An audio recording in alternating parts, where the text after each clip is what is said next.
I had a really interesting conversation with one of our surgeons who said that as a surgeon, he ends up doing a lot of problem solving, but he doesn't understand all of the other implications when things break down. How is everybody impacted when a problem arises? Because usually what he ends up doing is he's trying to solve a problem, but he has limited information on all of those other factors. So he's trying to use an approach that might not necessarily be the most current and best approach. Millions of patients undergo surgical procedures every single day. They place their lives in the hands of healthcare providers who are committed to delivering safe, functional and sterile instrumentation for every surgery. Working behind the scenes are the technicians who go largely unknown, even to the patients whose lives are so dramatically impacted by their work. This is Beyond Clean, the global voice of sterile processing. Join us as we explore this hidden world and introduce you to the unsung heroes who are driving the advancement of our profession. And now your hosts, Justin Poulin, Michael Matthews, and Hank Balch. This week on Beyond Clean, we kick off Season 3 with Lisa Wakeman, who is the Sterile Processing Education and Quality Coordinator for the Indianapolis Suburban region of IU Health Network. Lisa graduated with a Bachelor's of Science in Integrative Leadership and an MBA from Anderson University. She also holds a certification as a Myers-Briggs practitioner specializing in interpersonal communication. Lisa serves as Director of Education for Circle of Care, an organization devoted to reducing healthcare-acquired infections through increased awareness and collaborative interdisciplinary education, particularly in the realm of perioperative services.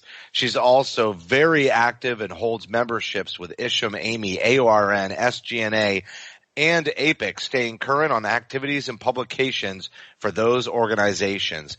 She's served on several projects as a subject matter expert for Isham, including writing workshops for both creating and revising questions for the international certification exams. Lisa serves as a volunteer with AMI and the Mentor Program, editor of peer-reviewed articles, and as a committee member on 7 AMI standards boards related to the sterile processing profession. She represents sterile processing as a strategic alliance liaison for her local APIC chapter, and she serves as a committee chair for the Central Indiana chapter of Isham. It's no hard to see why, as a healthcare professional, she is driven to influence positive change for patient safety initiatives, and Lisa is a catalyst for the advancement of infection prevention within sterile processing. I'm very excited to talk to Lisa today, gentlemen, especially as we kick off Season 3. And Lisa was recently speaking out at a big event that I worked with a great guest of ours, our only 2-time guest, I think, still to this date, in Sean Flynn out at Lucille Packard Children's Hospital, Stanford.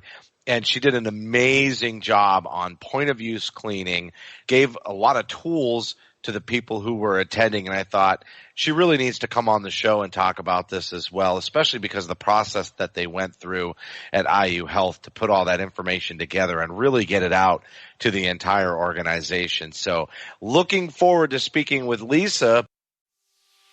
As a reminder, you can subscribe to Beyond Clean on iTunes, Stitcher, Google Play, and Spotify, or search for Beyond Clean on your favorite podcast application. We can also be heard on the Sterile Education app, available on iTunes and Android. Follow Beyond Clean on Twitter at Beyond Clean Info, Facebook.com/Beyond Clean Podcast, LinkedIn.com/company/Beyond Clean. Our Instagram is Beyond Clean Podcast, and on YouTube, youtube.com/Beyond Clean for Fighting Dirty with Hank Balch and Real Talk with Bob Mars. All Season 8 episodes will be certified for CE credits in a single package with one quiz and certificate at the end of the season. Select Beyond Clean podcast episodes are worth points toward the CNOR or CSSM credentials through CCI. Beyond Clean also offers clinical education, social media, and podcast consulting for vendors along with survey preparation and remote consulting services to hospitals, surgery centers, and clinics. Is your facility survey ready? Email info@beyondclean.net for more information. And finally, we are excited to announce Beyond the Tour, a compelling and gritty new film series that is shining a spotlight on innovators and disruptors in healthcare manufacturing. The premiere episode of Beyond the Tour will release late April, so tune in to Beyond Clean social media pages for details. We'll be right back after a short break.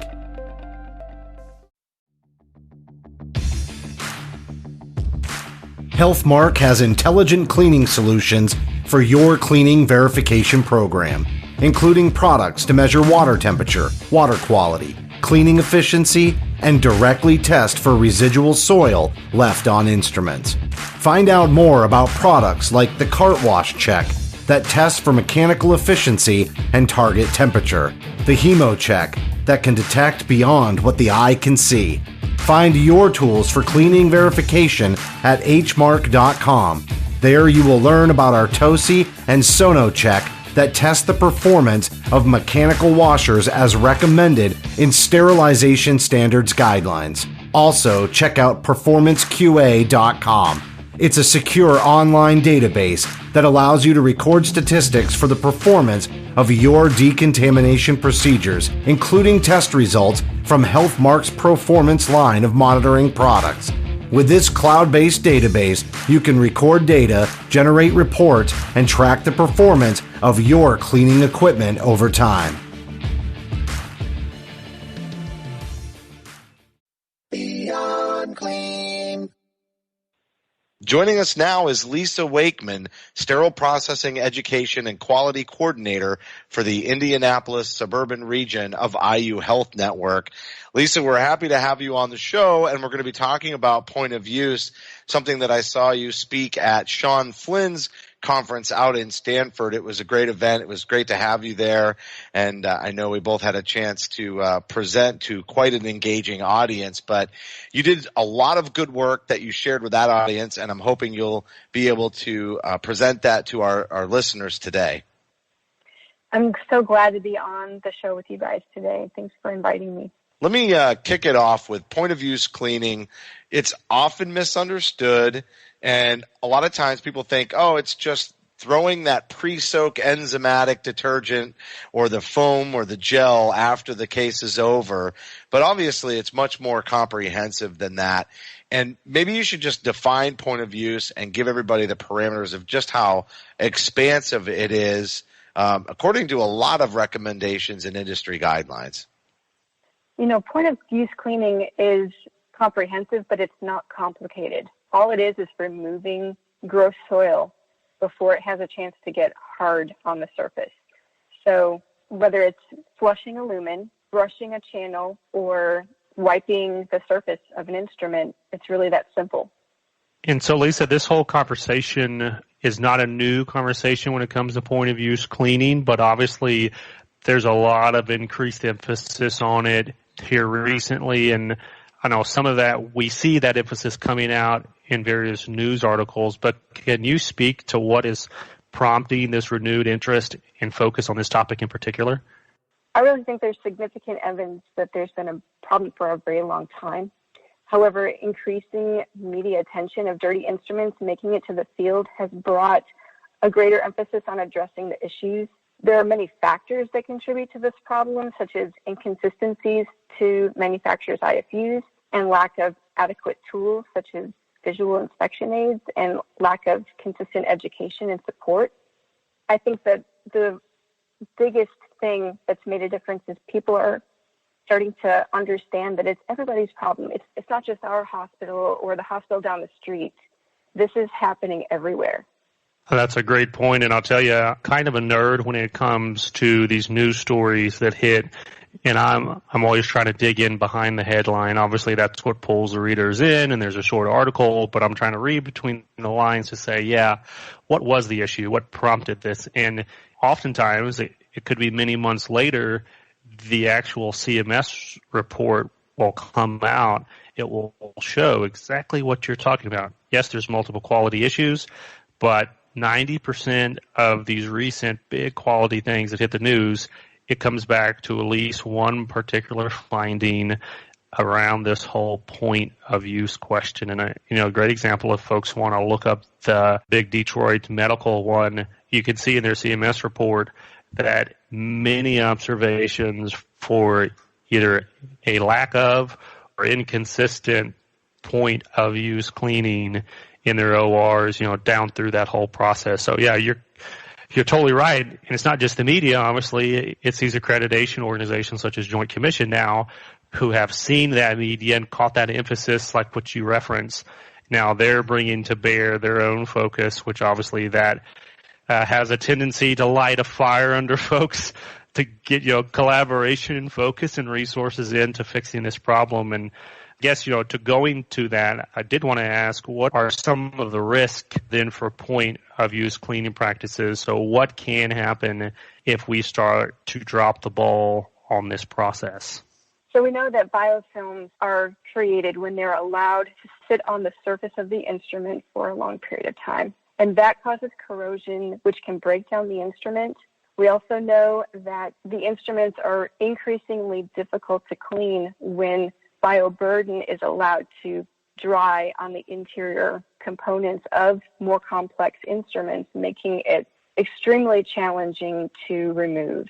And therefore, the increased risk is for cross-contamination and for bioburden making it to the field, which also increases the risk of incidents of immediate use. That just spirals down into increased risk of infection. So, Lisa, one of the things that you had presented at the conference recently was about a large project that you were involved in with your health system, and it was really focused on educating and standardizing policies and procedures regarding point of use. I think a lot of the attendees were also really impressed with the crosswalk that you had put together with all of the different industry recommendations and guidelines around point of use, and really the labor of love in showing how they relate specifically and how those practices can be implemented, because maybe the way it's worded from different regulatory bodies or recommending guidelines didn't quite line up, and you were able to bring that to a consensus. Is that correct? And maybe you could talk about how you went through that process. We are the largest healthcare system in the state of Indiana, and we have a combined sterile processing leadership committee. Our system director of infection prevention is extremely involved, and also in the perioperative admin council and several other multidisciplinary groups. It was really her vision to evaluate point of use cleaning and start a work group to look at standards of work. And the reason was because she wanted to ensure that we eliminated the risk. She believed that point of use cleaning would get to the root cause of why there is higher risk for bioburden to make it to the field. I was asked to join the work group because I really enjoy research. For example, when I first got my hands on the latest ST79 that was published last October, I spent quite a bit of time scouring through the document to make sure that I was on top of all of the changes that I could possibly be aware of. And when I was in one of our combined leadership meetings, I created a whole PowerPoint on the latest updates to the ST79, and a lot of my peers had not had an opportunity to be as plugged in to what was going on in the industry as I had. To a lot of them, it was news that there was even a new document. I have become a resource to a lot of my peers. They trust that when I am going to present them with information, that I'm going to be giving them something that is current, relevant, and evidence-based. My system IP director had asked me to be involved in this project because she knew that I was going to deliver for her. And so we spent several months as a team digging in, going through all of these different publications. When we created the crosswalk, it was to verify what exactly are all of these different organizations saying. I think having that visual was really impactful, and I think that it kind of did bring home the whole point that even if these organizations are saying something a little bit differently, the overall theme is the same. And Lisa, I know that coming from, the SPD side of things, that one of the more difficult things that you can ask a CS leader to do is to have one of these conversations with the OR, to kind of take the initiative to start this discussion about the point of use cleaning. What are some strategies that you would suggest to CS leaders to be able to go to the OR and discuss these things with them? I think it starts with first changing our mindset to know that point of use cleaning is more a conversation about universal precautions. And the fact that infection prevention is everybody's responsibility and not just that it's somebody else's job. So I think that sterile processing managers can really begin that conversation by bringing their infection prevention team into awareness and bringing it together, a multidisciplinary team to have those conversations, to get everybody to a common ground of this is what we want to accomplish. One of the things I had an opportunity to do was to write a position statement on point of use cleaning. And the reason that came about was because when we were involved in the project, there was some change to the language from the accreditation bodies that, particularly the Joint Commission, statements that sounded like they relaxed some of their original expectations of what they would be scoring on. And immediately, once that information had started to come into awareness of these different circles, we started getting a little bit of pushback from the OR, mainly just as a system, how would this be feasible? We owe it to our patients. Patients come to hospitals because they expect that the care that they're going to be receiving is going to help them heal.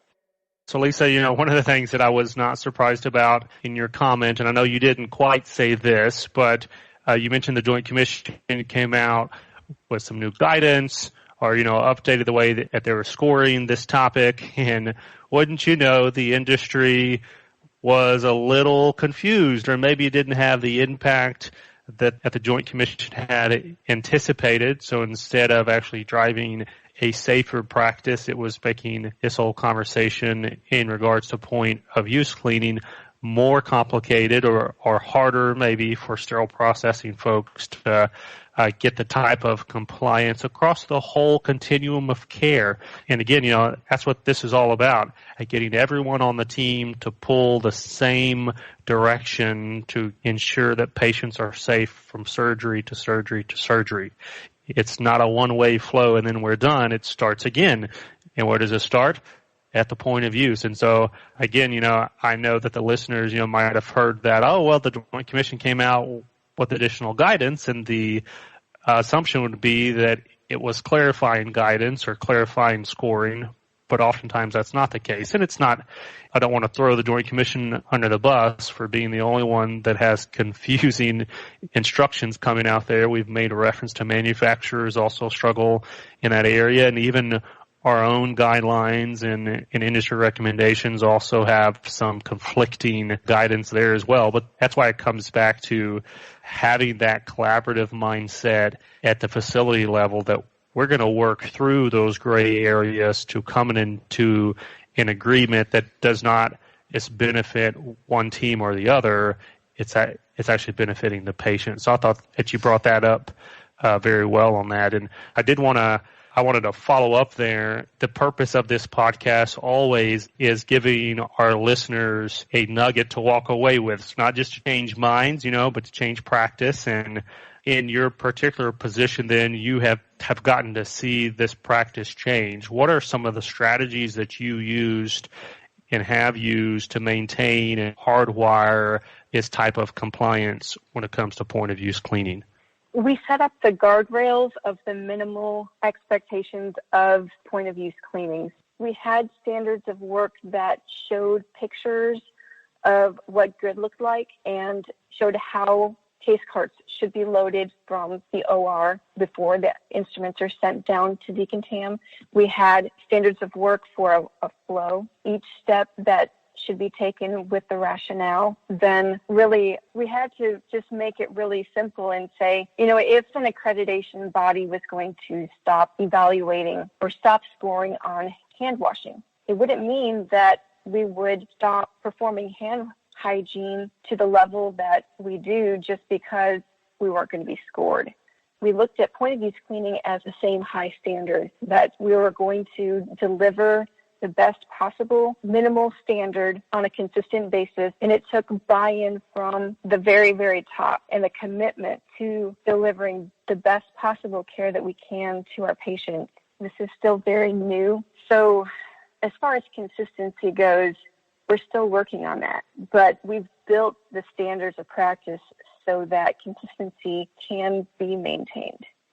Lisa, let's say hypothetically, I'm a scrub tech and you've made the argument about this higher standard of care that our patients deserve, and you've won me over. Now some may be wondering, what is it specifically? What are the practices that I should be doing? Like, what specific work are we saying should be done at that point of use in the ORs?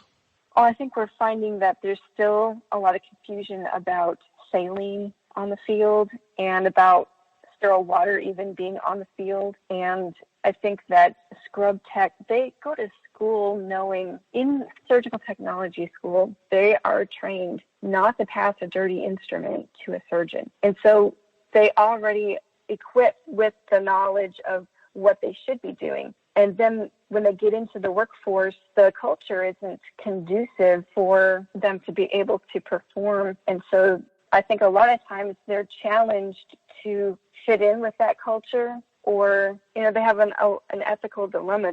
The most common struggle that I hear for a reason not to be able to perform point of use cleaning is the struggle to turn over the rooms in a timely fashion. And I think that if the OR culture would really look at focusing their attention on different ways to be efficient, that point of use cleaning, it should be happening throughout the procedure, that there would be time to efficiently handle breaking down the field in an appropriate way to keep the instruments so that they're not loaded in a way that's going to damage them.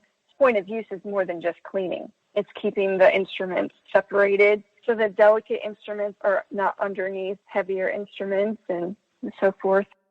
Yeah, and I think you're exactly right when we talk about conflicting priorities, that, one measure that the OR is consistently, have their feet held to the fire on is that room turnover time. So the result of that is that, they are in a hurry to break these rooms down. And this is when we see light cords being pulled out from the middle, and the repair side of things, we see delicate stuff, like you said, with Bookwalter retractors stacked on top. And there's not a whole lot of thought often that's given to the repercussions of making such an emphasis on the timing of it. So like you said, I think that, this is a mind shift for the OR, that this has to be included now as part of that strategy, that we expect things to be done quickly, but they also have to be done in a certain way as well. Is that correct in kind of the strategy that you're gunning for? Yes. If you think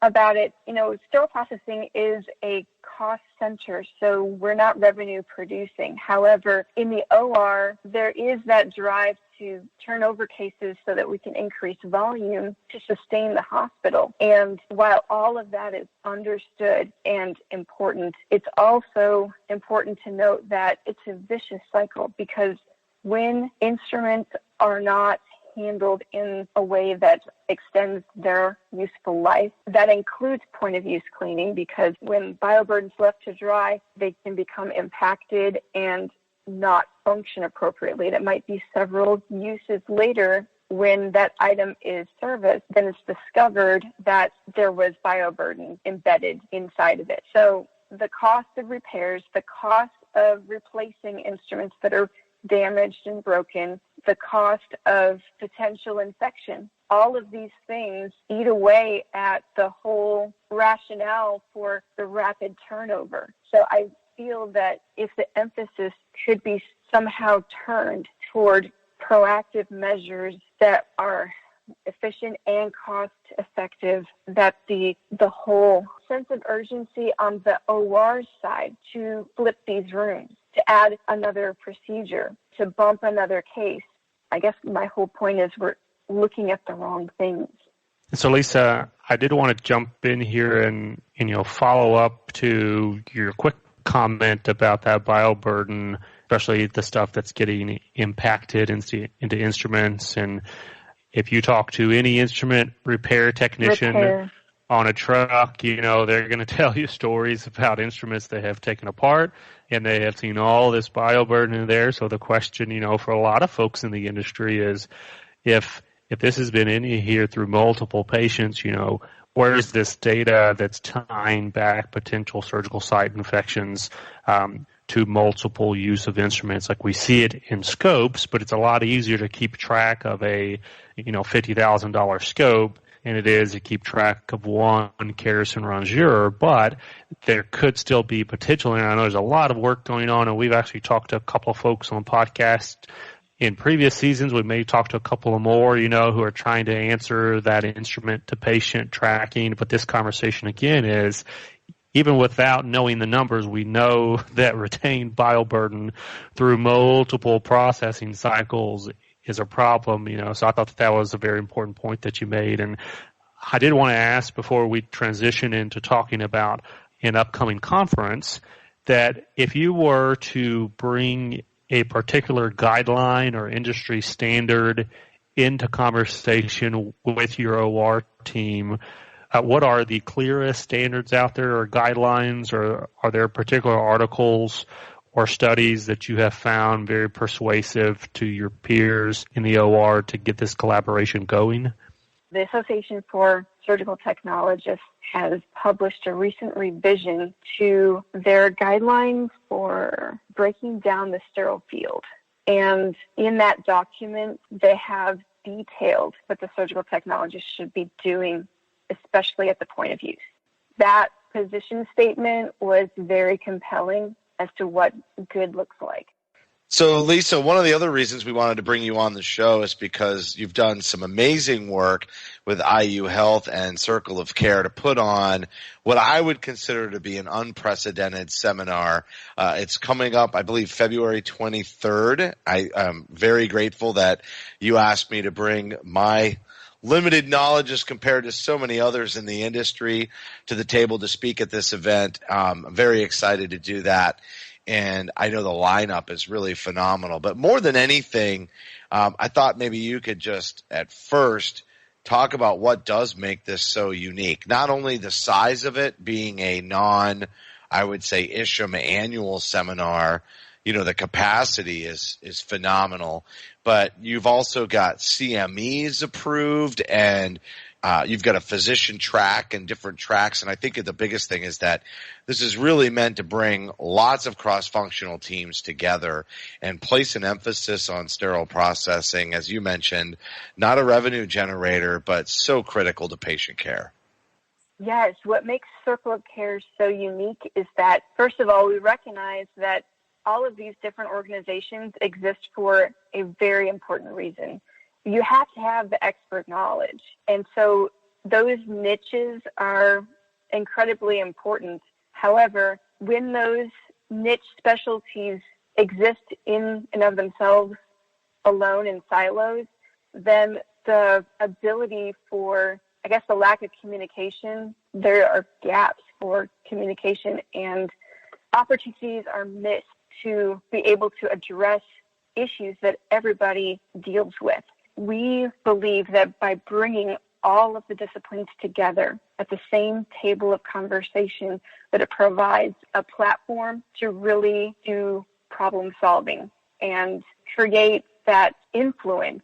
Lisa, you mentioned before about how the OR feels that pressure to turn the room over, and being that revenue generator, they've got to hit those metrics, right? And everybody's in a different department.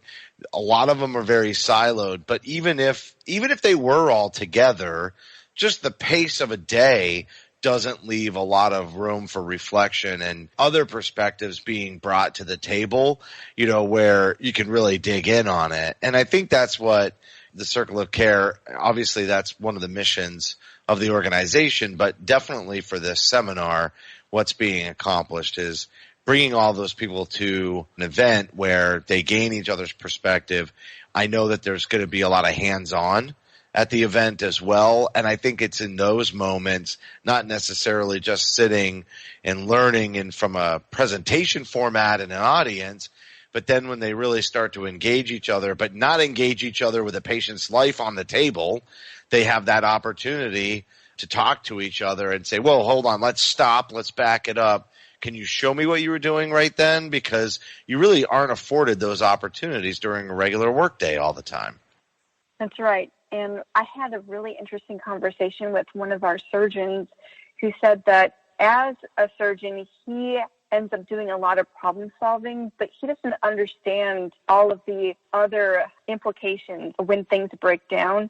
He wanted to understand the impact of all of the people involved, and he wanted to have a better visualization of timelines, how things are reported when things go wrong, and he wanted to kind of wrap his mind around what's the big picture and how is everybody together as a perioperative group? How is everybody impacted when a problem arises? Because usually, he said, what he ends up doing is he's trying to solve a problem, but he has limited information on all of those other factors. So he's trying to use an approach that might not necessarily be the most current and best approach. So he was really intrigued by the idea of having a collaborative conversation on all of these diverse themes to kind of get his mind wrapped around the whole thing. Yeah, and not even just limited information, but limited time to gather the information. And so that's what makes this so important as well, because you can step away and you can get a more complete picture.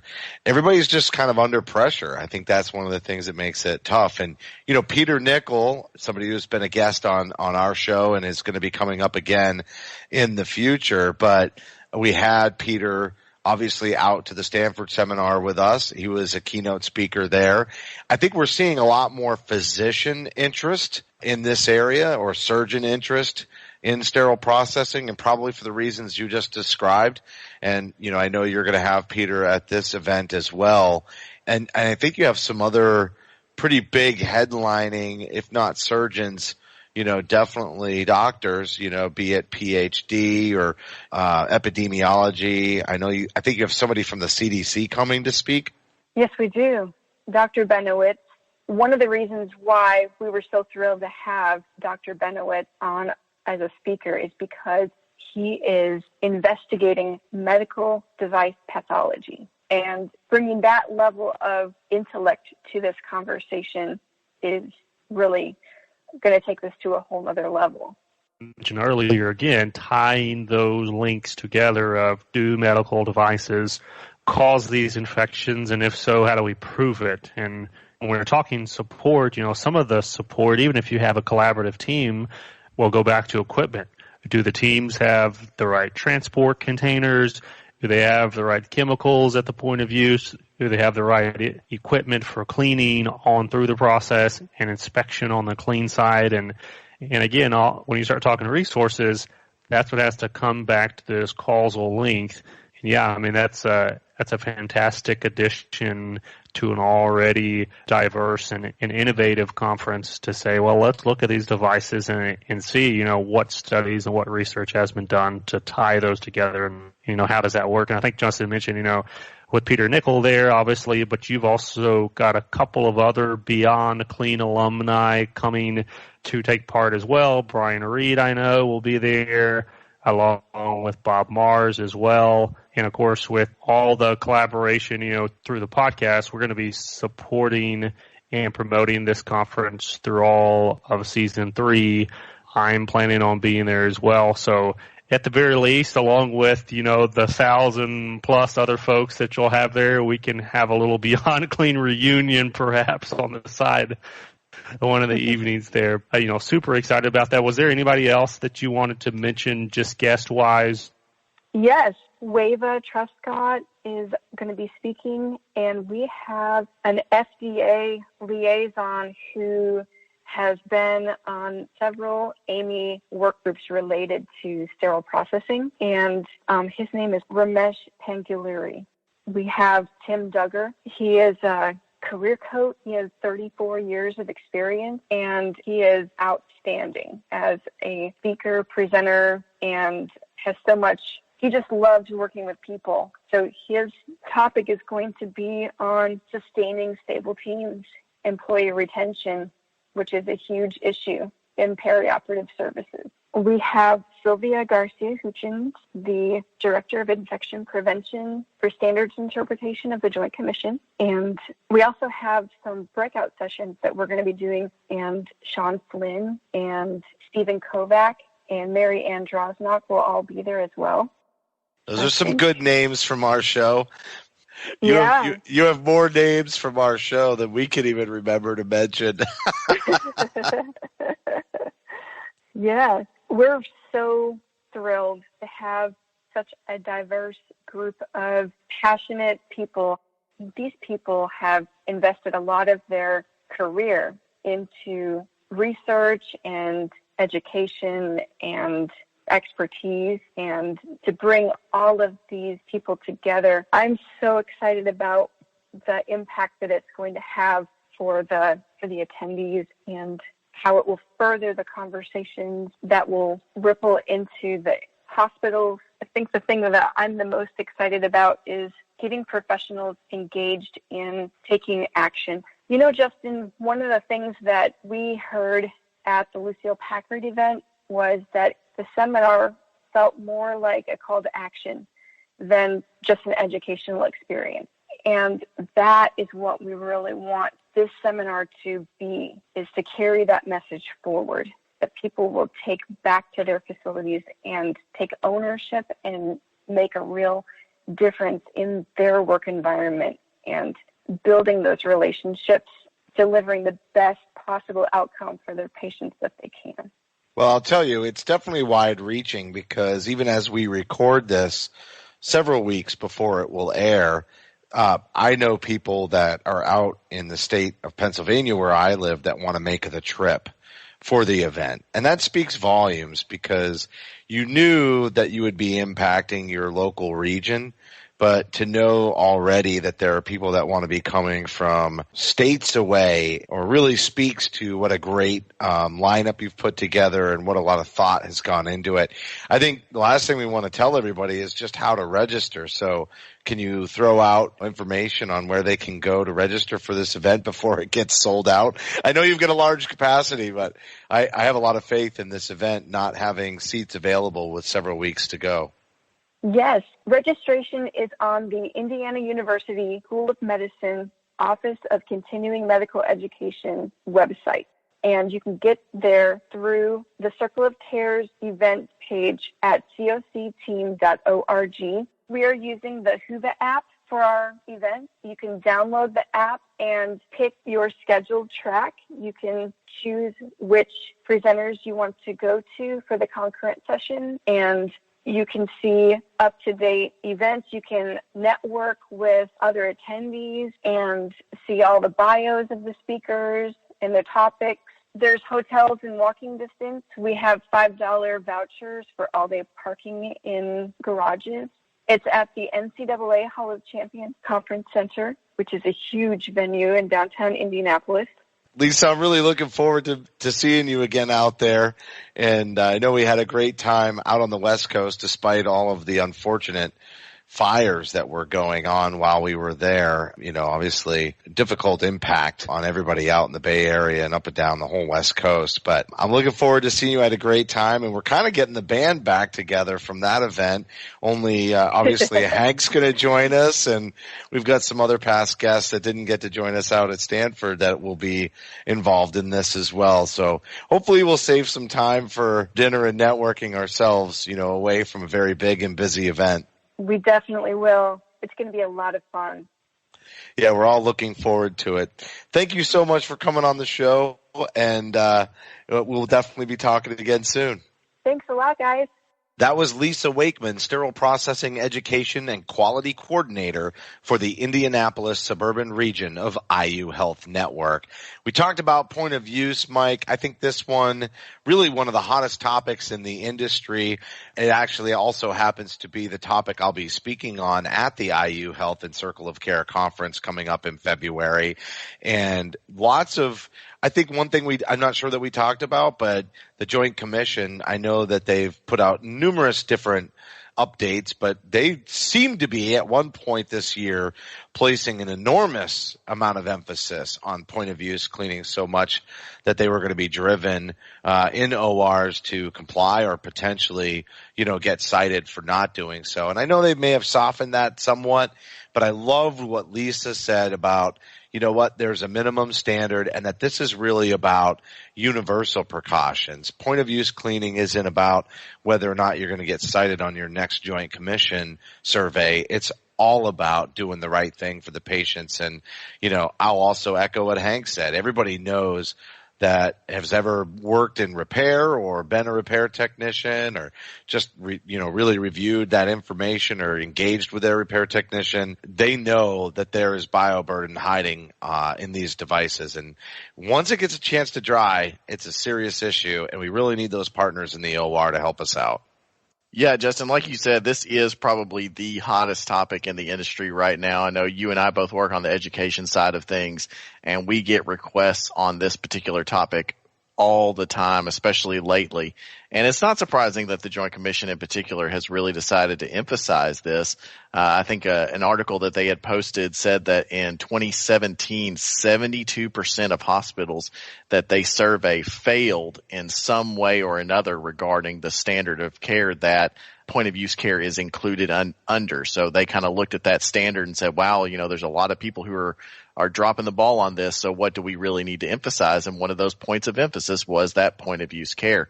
So I'm glad that they are taking it seriously. I can tell you from a technician standpoint that pretty much every decontamination I've been in there's been problems with instruments coming down with dried blood, hardened on them. It takes longer. In some cases, it may not really even be cleanable at all at that point.